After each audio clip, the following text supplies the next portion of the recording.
fantasy short stories. Rain Delay by Daniel M. Cojocaru. Always take the weather with you. Crowded House, based on a true story. Kyle Marsh and Balt Kutch, both in their early 40s, were certainly not the best players on that sunny second day at Wimbledon. They were not even good by any professional or amateur standards. And yet, there they were, bagging more money than any of the first-round contestants by happily netting serves and unforcing errors at ridiculously slow speeds on one of the smaller courts of the All-England Lawn Tennis and Croquet Club. Occasionally, parents on their way to another court would be halted by their toddlers to watch the two out-of-shape players for a maximum of 3 minutes, as that was how long it took even the smallest to realize the sweet smell of the purple petunias framing the court held more interest than their game. So they would just wave and thank them for the weather and move on. Marsh and Kutch had discovered their curious talent, if that was even the right word for it, when they had taken up tennis some 3 years before. Since then, not a single raindrop had fallen within a 3-mile radius of wherever they played.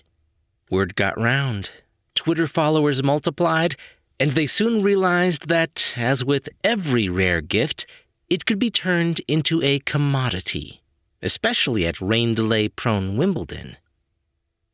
After about 2 hours, the level of Balt's and Kyle's play had reached such new lows that they decided to retreat to the players' lounge.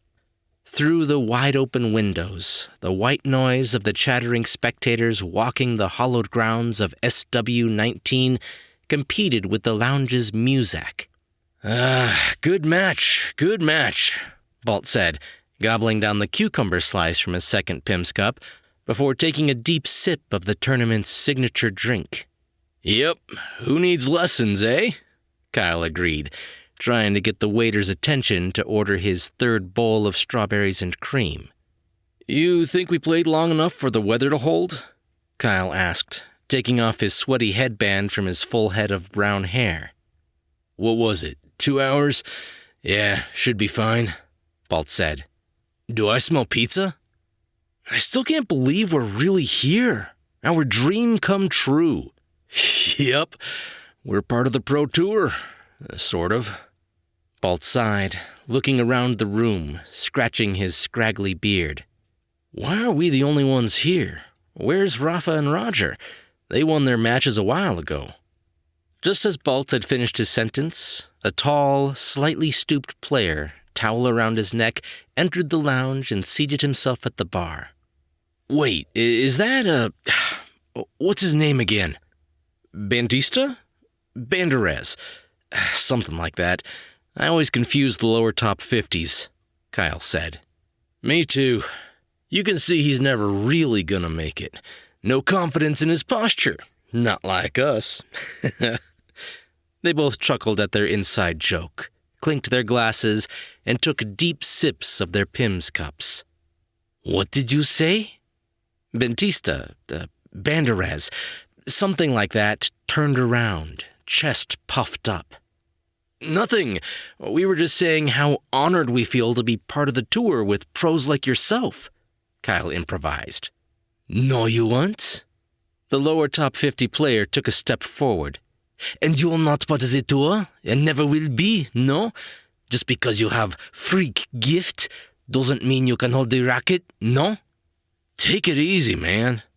Balt raised both hands in surrender, then added, smiling, But we might make it one day, just like you. No easy. You're a small cut, he grimaced. Kyle and Balt looked at each other, unsure what to make of this. Kyle leaned towards Balt, holding back a laugh, and whispered, I think he's trying to insult us. Come on, Balt, let's get that pizza. Kyle and Balt both felt the Pims rushing to their legs as they got up shakily and teetered towards the exit. We can come back tomorrow. It's not like he's going to survive the second round, Balt mumbled. I heard that. Yeah, well, I said it. See you tomorrow, Kyle teased, waving his hand into the player's face. You will? I'm in doubles tournament too, no? As if anyone cares about doubles, Balt said. Not even the toddlers are going to stop for that, Kyle chimed in. Come on, Kyle. Let's finish getting drunk before our next match. Now that's something you can't afford to do, Dentista, Balt said, index finger pointing at the player. My name's not Dentista. The following day, Kutch and Marsh sat in the lobby of London's Park Lane Hotel, laptops open on their laps, sipping martinis. The plush carpet swallowed up any surviving rush-hour noise chancing past the revolving doors of the main entrance of these halls of privilege. They can't just ban us, Balt said. We'll take our talents elsewhere, right? Kyle said half-heartedly. Does the email say why? Balt asked. Well, apparently Dentista's doubles partner filmed the whole incident and put it online, Kyle said, raising his thick eyebrows. Bastardista! Balt slammed his fist into the cushioned armrest of the chair. Yeah, didn't notice him either. The rat must have been hiding behind the bar or something. Just checking, we lost about 1,000 Twitter followers because of that. Also, lots of hate comments. Not too worried about that. The publicity might be working in our favor in the long run. But the ATP are really banning us? Yup. Players' Council has decided unanimously that in the long-term interests of our organization, blah, blah, blah. It too, Federer? Unbelievable. So I guess we're back to weddings and vineyards? Kyle sighed. For now, Balt said, and took a sip of his martini. But we gotta do something about our image first. Any charity events? A few. Mostly floods, as usual. Kyle paused, scrolling through emails, then chuckled. Here's a funny one. Drought region. Not sure they quite understand what we do. Anything we can use for a show? I have a couple of new ideas I want to try out. Kyle's face lit up. I think I might have just the thing. Ever played on a river? He showed Balt his screen. Neat. Blue Danube, we're coming for a waltz. The riverbanks of Budapest were bursting with thousands of people crowded behind high, dank sandbag walls. The sky was laden with dark gray clouds, ready to splash their contents onto the already drowning city like so many water balloons. There they are! A front-row spectator shouted over the loud party music blaring from speakers all along the banks. A giant cargo raft came into view from behind the Parliament building, situated on the Pest side of the river. But instead of cargo, it sported a tennis court with a spanking new blue plexicushion surface, slightly embarrassing the river's color. Marsh and Kutch wore hooded brown robes and sat on plush, potty-shaped chairs that strangely enough lent them the dignity of guardians of peace and justice in some far, far away galaxy. Are they taking a smoke break? A spectator asked. It was exactly what they were doing. When the raft had come into full view of the Parliament building, the music stopped. Thus unchained, the expectant chatter of the crowd soared and settled on the raft. Time! The announcement came from a referee perched in the middle of the players. Kutch and Marsh put out their cigarettes, took a swig from their hip flasks, and walked with their rackets to their respective baselines. Marsh had apparently won the coin toss and was about to serve. He tossed the ball high, but not exactly straight, into the air. As his racket rebounded to hit the ball, it made a laser sword whooshing sound that was amplified through the speakers on the banks. The clouds immediately drifted apart, sliced open like the belly of an alien riding beast on a strange, cold planet, spilling warming sunbeams that sublimated the mud and sweat of the people into a foul-smelling, steamy incense. There was an ear-splitting sound, like the meeting of two laser blades as Marsh finally hit the ball and netted his serve. The crowd was roaring. The clouds had arranged themselves into a fluffy mirror of the packed banks, a raging sea divided by Marsh's racket. The raft was approaching the royal palace on the Buddha side as Marsh slow-motioned his second serve across the net and Kutch whooshed his racket into position for the return, which was a spectacular mishit. The ball grazed the net and dropped to the ground behind it, as if it were one of the dank sandbags lining the banks. Most players would apologize for such a fluke, but Balt pumped his fist and roared a menacing, "Come on!" directed more at the clouds than at Kyle. The latter applauded with racket and left hand, and both nodded at each other in agreement that this was the perfect beginning of their week-long's engagement.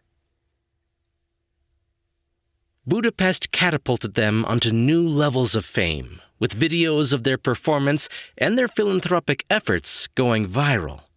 Climate change had heated a globalized desire for reliable weather, which led those who could afford it to even offer to build proper tennis courts according to Marsh's and Kutch's wishes in the vicinity of their preferred wedding venues.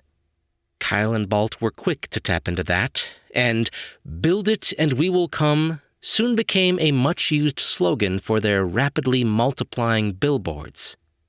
"I guess we're properly famous now," Kutch said, posing for a selfie with a fan in front of the mirrored facade of LA's Bonaventure Hotel. He and Marsh were waiting in the dry heat for their stretch limo to the airport, having just finished playing at the wedding of a tech billionaire's son.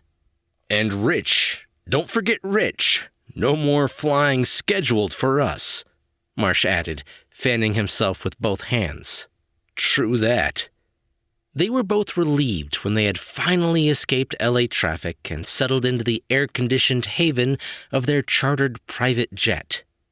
"Why the long face, Balt?" Kyle asked, sinking into one of the jet's cushy lazy boys. Not sure." Balt scratched his beard. "Sad that we don't own the jet yet?" "Yeah, maybe. I don't know. This probably sounds ungrateful, what with all of our fame and success, but there's just this tugging in my stomach, you know?" Balt subconsciously massaged his stomach. "The tour?" "The tour. You know we're never actually going to be professional tennis players. We're middle-aged, pot-bellied drunks," Kyle sighed. "I know," Balt sighed, and was silent for a moment. Then he brushed the feeling away with a backhand motion, and his face brightened up. "Our hair's still great, though?" "Yep. We could go full-on early Agassi without the wig. Up top, Balt." Balt high-fived Kyle, took a sip of his gin and tonic, and said, "Don't you wonder sometimes if we'd have had a real chance if our parents had made us take up the racket at the age of 3? A couple of ifs there, but yeah. I'm tired." "Me too." Kyle paused, but then continued in a more cheerful tone. "Listen, let's do one last dance, and then, we can spend our fortunes on improving our game for the rest of our lives. You got something lined up?" Balt sat up straighter. "Yep, this just came in. CIA director's daughter." I don't know. CIA? You don't want to mess with them." "Yeah, but think about it. How great would it be if the CIA owes us one?" "Where is it?" Balt tried to prop open the foot recliner of his lazy boy. "Iceland?" "Iceland?" Balt sputtered some gin and tonic onto his lap as the foot recliner popped up. "What if we can't pull it off?" "Balt, really?" Kyle said. Okay, I know, the gift never fails. They're offering to build a grass court for us on top of a geyser or something. Grass court, eh? There was a sparkle in Balt's eyes. You should have led with that. Balt took out his phone. Gonna tag @CIA right now, tweeting that we're game. That's it then, Balt said. Yup, Kyle nodded. It was the Sunday morning after the CIA wedding, and they were the only patrons at Reykjavik's Lebowski bar. The weather had turned to what Kyle and Balt had learned from the locals was gluggeveður, weather that was nice to look at through a window, but unbearable when outside. They were still wearing their wizard robes, looking at the picturesque sleet through frosted glass and sipping neat Icelandic brandies. The wedding had been a roaring success, with their rackets producing wand-like lightning bolts that made the geysers spout in sync with their shots, split the he-who-must-not-be-named clouds, and pulled the sun out. We had a good run, Balt said. We did, Kyle nodded. It's kind of sad, though, it being all over. Balt downed his drink. That Brennivin stuff's got an interesting aftertaste. What is that, dill? It is, Kyle smiled. To both. But it's the right thing to do. Yep. Do you ever wonder why it's us? I mean, the gift and all. Constantly. Kyle finished off his Brennivin. Me too. Let's head out. Let's.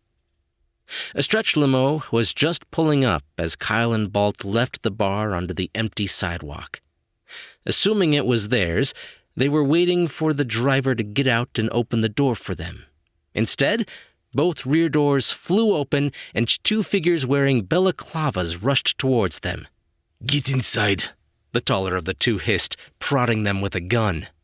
Marsh and Kutch were too surprised, and possibly too drunk, and tired to mount any kind of resistance, and slipped over the sleet-frozen ground into the limo with the two masked figures following.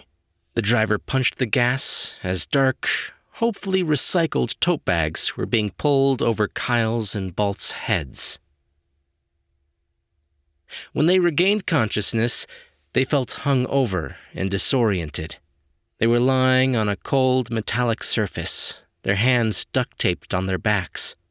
As they began to stir, they could make out faint light entering the windows of what was the back of a van. Sit up, a gruff voice said. Kyle and Balt sat up shakily, trying to take in their surroundings. A smell of burning gasoline was in the air, and in the distance something like fireworks crackled and crashed. Crouching over them, Bowie knife in hand, was a bald, impressively muscular giant of a man wearing camouflage fatigues. Turn around and show hands, the giant said. They clumsily did as they were told, and the giant cut their tapes.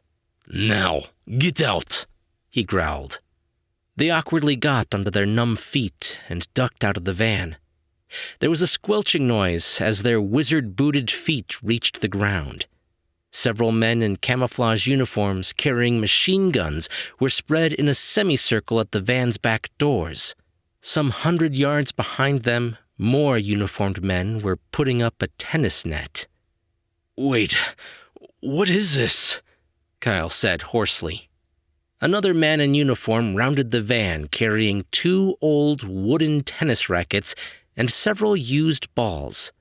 We need ground dry. You play, the giant said. Wait, why? Balt said, looking up at the dark, low-hanging rain clouds. No concern you. You play.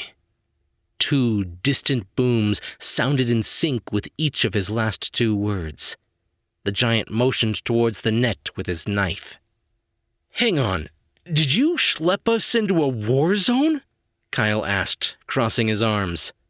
Is no war. Do you expect us to prepare the ground for some kind of invasion? Are we in you play or you hurt," the giant interrupted, taking a step towards Kyle. "We can't play in the mush. The balls won't even bounce," Balt said, his genuine concern for the conditions making him forget the seriousness of their situation for a moment. The giant grinned at this and said, "Is proper clay. Also, you can't play, period.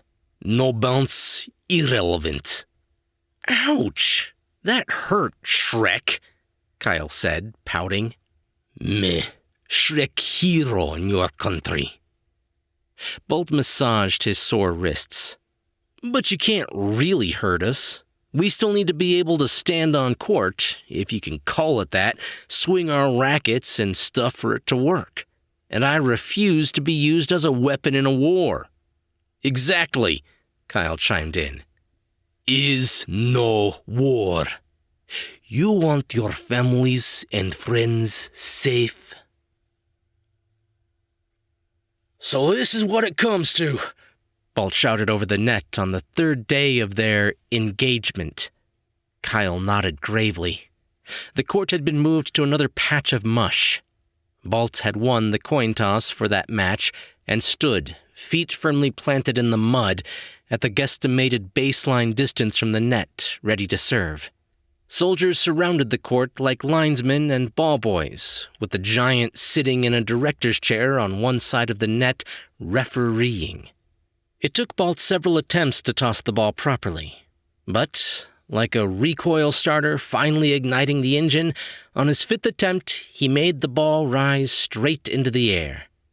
Two things happened as, to his surprise, Balt hit the ball hard and perfectly timed. First, a heavy raindrop splashed through the racket strings onto the ball. Second, the acceleration of the ball was accompanied by a hissing sound, as if from a faraway bullet. It was a perfect serve.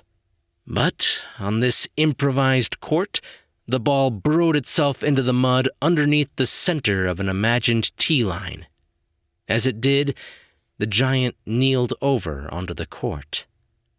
More heavy raindrops fell, accompanied by more hissing sounds as, one by one, the linesmen and ball boys dropped like flies. Balt stared at his racket in disbelief. "What just happened?" Kyle shouted, looking around in confusion. Balt put his hands on his hips, racket wedged between left hand and hip. "I have no idea, but that was the best serve I've ever hit." It was raining heavily now. As the cold beads soaked through their robes and reached their skins, they both could feel it in their bones that the gift had gone for good. In the distance, the whirring of an approaching helicopter could be heard. "So that was a sniper?" Kyle shook his head. "Our best shot?" The director of the CIA smiled, brushing a stray hair from her face. Kyle and Balt sat opposite the director in the back of a Chinook, wrapped in thick blankets, warming their hands on steaming tin mugs. "Well, thanks for coming out here in person to save our asses," Balt yelled into his headset over the roaring sound of the helicopter blades. "You're welcome. Nobody touches the people who saved my daughter's wedding." "But how did you know we were missing in the first place? And how did you find us?" Kyle asked. "Now I'm insulted. We're the CIA." The director smiled. "Just kidding. We knew something was wrong when your constant tagging the CIA and every tweet suddenly stopped. Once we started digging, we soon had a rough idea where you were held, but you actually provided the decisive hint." "We did?" Kyle and Balt both said at the same time, high-fiving each other over the jinx. "Our meteorologist reported a strange opening in the cloud buildup of the storm 3 days ago." "Must have been when we started playing," Kyle said. "Well, those were the days," Balt sighed. "If it's any consolation, there are still a couple of bottles of that aged Brennivin left from the wedding."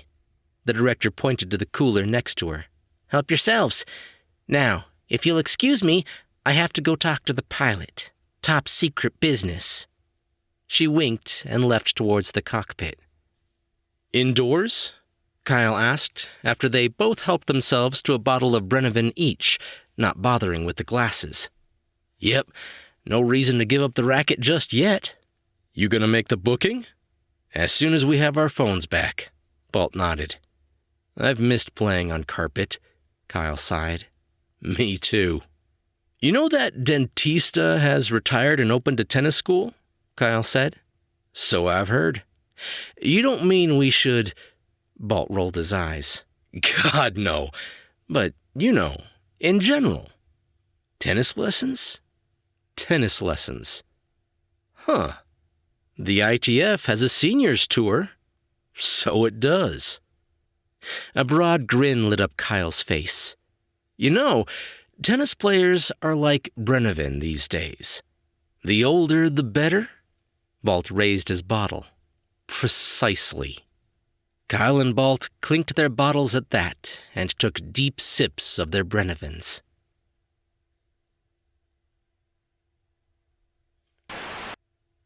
Daniel M. Cojocaru, he/him, was born and grew up in Switzerland, of Romanian and Czech background.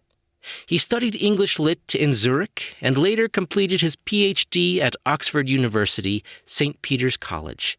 But since everybody's a critic, he decided to start writing fiction himself, whenever his kids let him. He teaches English in Switzerland. Recently, he took a small step for mankind, but a big one for himself, and created his own website, www.danielmcojocaru.com. Hey guys, hope you enjoyed that story. Daniel's been on the channel before, and his concepts are always quite outlandish, so if you enjoyed this, be sure to check the link that I leave below to where you can find his other works. And I do want to apologize to everybody for missing the last 2 episodes. If you didn't see the posts that I put on YouTube, I've been quite ill for the last couple of weeks, and I'm just finally getting to the point where I can breathe normally. So hopefully this will be the beginning of just back to normal. If you did like this story, be sure to leave a thumbs up and a comment if you're on YouTube. Or if you're listening to the podcast version, just be sure to subscribe for more brand new short stories. I'm Chris Herron, and that's it for today's Tall Tale TV.